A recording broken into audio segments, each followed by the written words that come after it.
Hey everybody, I am just in the kitchen finishing up cooking some of my wonderful lentil curry, and I thought I would just talk a little bit about some of the spices that I use, because many times you don't think of your spices as being anti-inflammatory. As you know, I talk about anti-inflammatory foods all the time.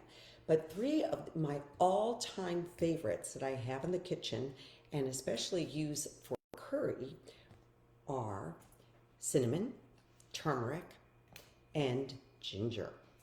All three highly anti-inflammatory. If you are cooking, remember, think about adding in the spices. Turmeric, I have some actual turmeric here. It looks very much like ginger. Its active ingredients is curcumin.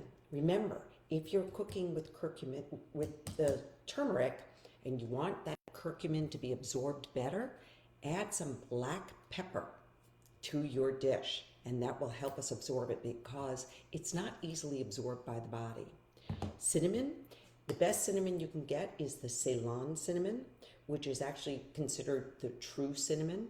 A lot of the cinnamon we get from our store is cassia, which is not as healthy as the Ceylon. If you have the opportunity, look for it in stores. And of course, ginger. Ginger, that spicy flavor, is what makes it so healthy for us.